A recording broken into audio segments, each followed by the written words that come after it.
त्र्यम्बकं यजामहे सुगन्धिं पुष्टिवर्धनम् उर्वारुकमिव बन्धनान् मृत्योर्मुक्षीयममृतात्.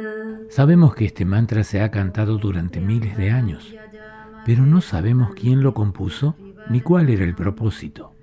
Lo que sí sabemos es que a lo largo de los siglos se han revelado diversas interpretaciones, y esa es la historia que veremos en este video. Una historia de reflexiones que muestran la transformación del conocimiento acerca de nuestra identidad. Hoy es conocido también como el mantra Mrityunjaya, que se traduce como el vencedor de la muerte, y muchos lo conocen como un mantra de protección o de sanación. Pero, ¿y si todo eso fuera solo una parte de su significado? ¿Y si las diferentes reflexiones acerca de este extraño texto transformaron el pensamiento de toda la humanidad?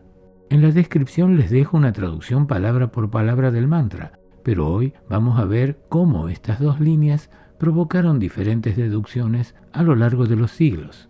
Todo comenzó con este libro que se piensa que fue compilado hacia 1500 antes de nuestra era, aunque la tradición oral que lo sustenta era seguramente muy anterior. Allí encontramos una muestra del pensamiento védico temprano. ¿Y cuál era ese pensamiento? Por las interpretaciones de estos textos se deduce que en esta civilización del Valle del Indo, los cantos y las ceremonias hablaban de un creador del mundo físico, que además creó también todas las reglas que gobiernan la naturaleza, los cielos y el tiempo.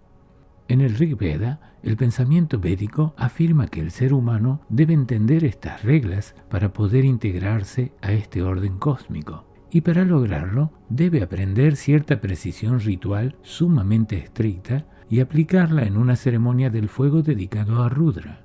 Si bien aún no se consideraba a Rudra una deidad sobresaliente, en la tradición védica cada deidad es suprema en el contexto de su invocación. El Rudra que se invocaba era una deidad masculina que podía vigilar las leyes de la creación, destrucción y transformación de todos los universos. El mantra comienza con la palabra Triambakan, que se traduce como el que tiene tres ojos. Hoy se interpreta que parece referir a una manera de ver diferente y no a un ojo extra, sino una visión ampliada, de mayor intensidad o tal vez una visión de la totalidad. Cerca de 300 años más tarde, el mismo mantra aparece en el Yajur-veda, explicando la precisión y la secuencia correcta del ceremonial, otorgando así un significado a la ofrenda.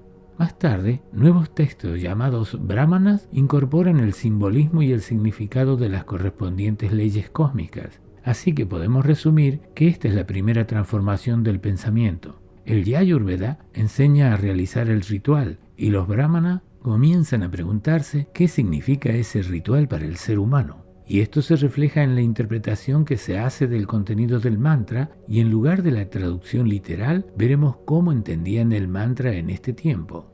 Om Triambakan yajamahe Invocamos al de tres ojos, sugandhim pushtivardhanam, el fragante, el que nutre la vida, urvarukamiva bandhanan, como un fruto que se libera de su atadura, mrityurmukshiyamamritat, que seamos liberados de la muerte sin separarnos de lo inmortal.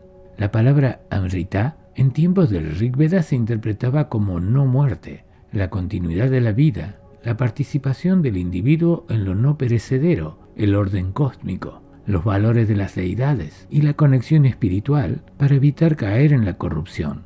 Los brahmanas contribuyeron explicando que el Señor es esencia, el fragante, el que nutre la vida, y así el ritual adquiere significado e interpreta una referencia de la agricultura local, donde el fruto que se separa de la planta no representa su muerte, sino que está en su momento de máximo esplendor. Mientras, el Yajur-veda se centra en un perfecto acto ritual que no era un momento de disfrute, sino de estricto deber, y de esta manera se consideraba un sacrificio debido a la rigurosa disciplina. Se prescribe en ella que durante el ritual celebrado por una persona con gran entrenamiento solo se deben utilizar 3 tonos. El tono grave es el tono normal, un tono alto como una leve subida y el tono descendente que baja después de subir haciendo una curva pequeña. Comparado con los mantras que escuchamos hoy, este canto ritual ofrecido al señor Rudra se logra mediante los 3 tonos permitidos, la acentuación védica y sin la presencia de instrumentos musicales. Probablemente, en lugar de una agradable melodía, se escuchaba un ritmo repetitivo constante como este.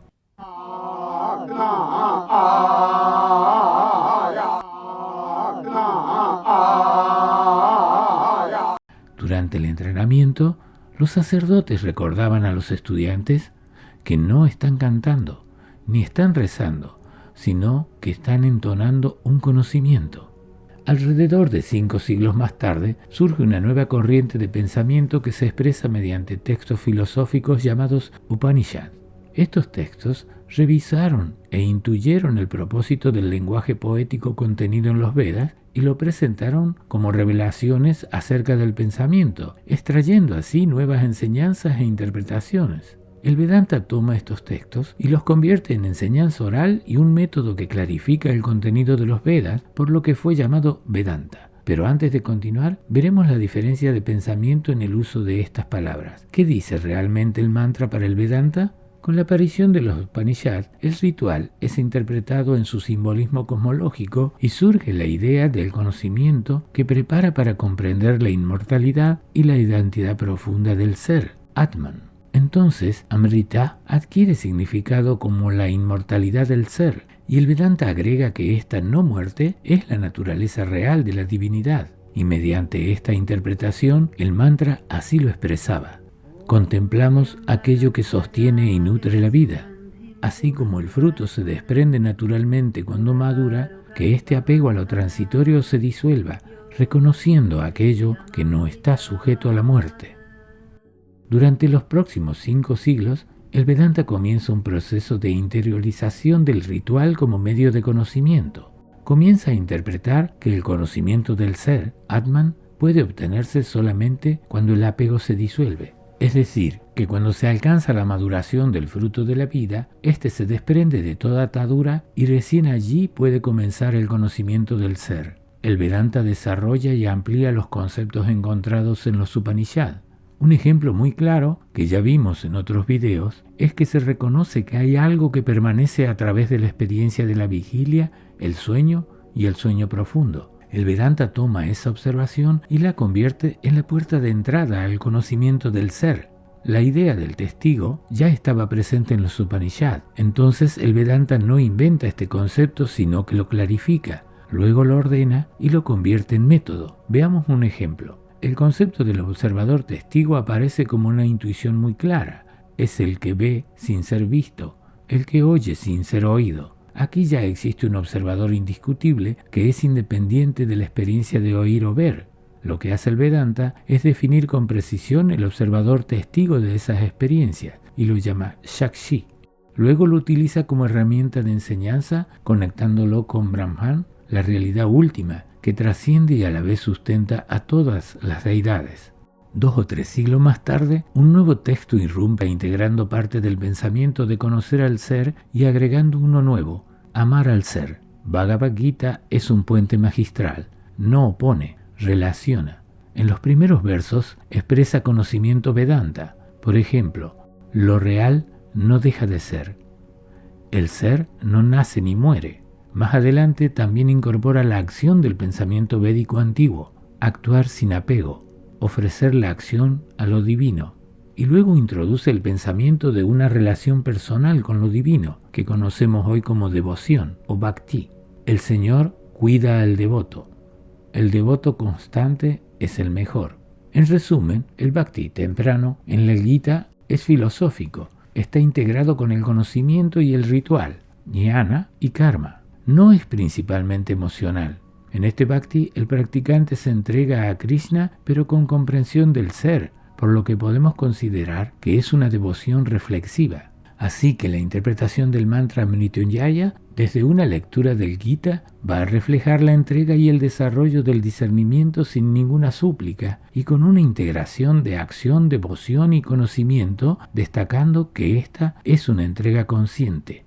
Con reverencia nos orientamos hacia aquello que sostiene y nutre la vida, como el fruto que madura y se libera naturalmente, que mediante la comprensión nos liberemos de lo perecedero, permaneciendo en lo que no está sujeto a la muerte. En los siglos siguientes, el pensamiento devocional de Bhakti muestra ya dos aspectos bien definidos. Por un lado, incorpora la emoción o actitud que ya existía en los Vedas, replicando el canto de himnos a los dioses, la reverencia y la invocación. Pero por otro lado, aporta un sistema teológico organizado que persiste hasta el día de hoy.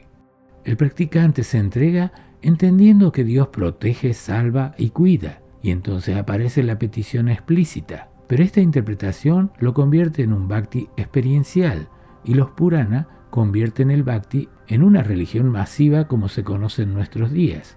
Incluso llegó a superar en popularidad al Vedanta durante más de 250 años. Así que la interpretación del Mrityunjaya desde una lectura del Bhakti debe incluir una petición, una idea de protección y la continuidad de un bienestar asegurado en la vida.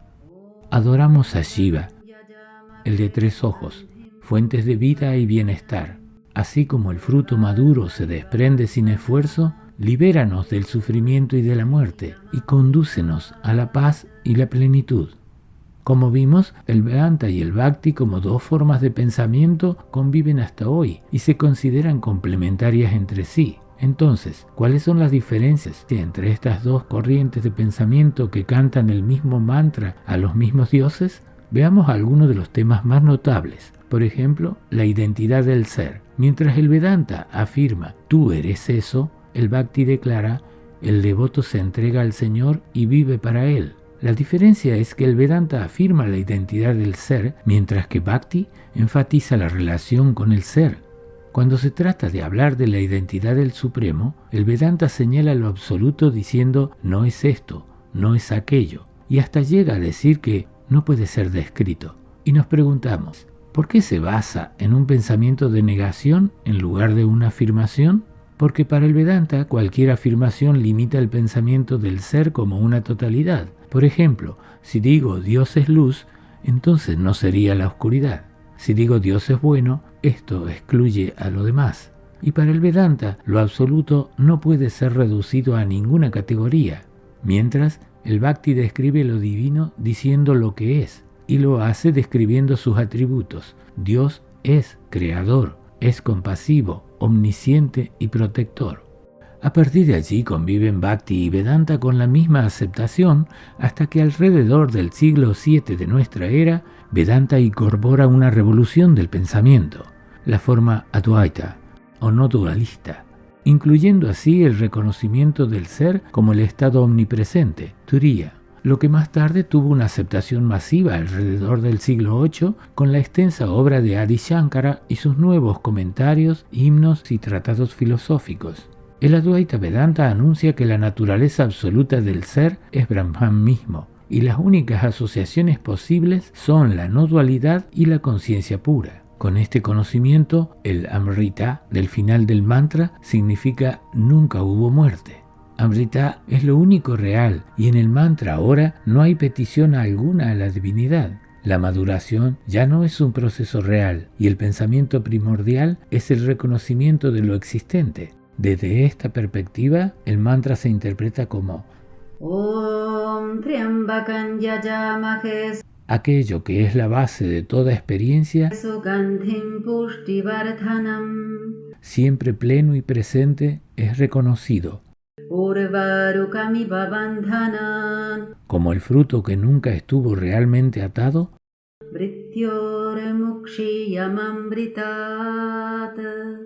la aparente atadura a la muerte se disuelve y permanece únicamente la realidad inmortal del ser.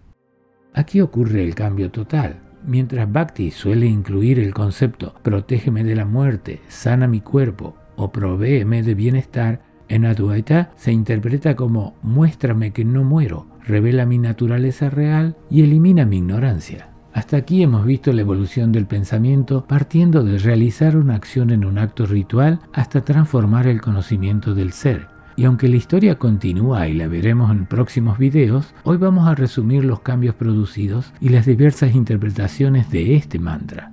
En el mundo védico, el Maha Mrityunjaya no era una oración personal, era una acción ritual, una forma de alinearse con el orden del universo. una acción dentro del ceremonial. La interpretación del mantra consistía en una invocación a una fuerza que nutre y sostiene la vida, una petición de liberación de la muerte como fuerza cósmica y una metáfora natural, el fruto que se separa. No se puede reconocer alguna reflexión o psicología, no hay conocimiento del ego, ni hay una introspección. Sin embargo, desde la acción se llega al conocimiento, de karma a yajna. De un ritual externo se añade una precisión técnica que convierte esto en una relación con el orden cósmico. Por ejemplo, la acción cambia del acto de ofrecer la mantequilla que transforma las llamas, se convierte en invocar mediante el fuego un propósito claro de integrarse en relación con el orden cósmico. Más tarde, el ritual se convierte en devoción, se canta para pedir protección, salud, paz, y aquí el mantra deja de ser una acción para manifestarse como una relación con lo divino. Adorar a Shiva puede conceder al devoto la gracia de ser libre de todo sufrimiento, y de esta relación con lo divino surgen la emoción, la fe y la entrega. Finalmente, durante los años del Vedanta y el Advaita Vedanta, la interpretación del mantra da un giro radical. La muerte no es el problema para solucionar. El problema es la ignorancia de creer que eres lo que muere. Y la solución es el reconocimiento de una verdadera realidad, que la conciencia es Brahman, que el fruto en el mantra es una mente pura que se separa de la ignorancia, y la liberación es reconocer tu verdadera identidad.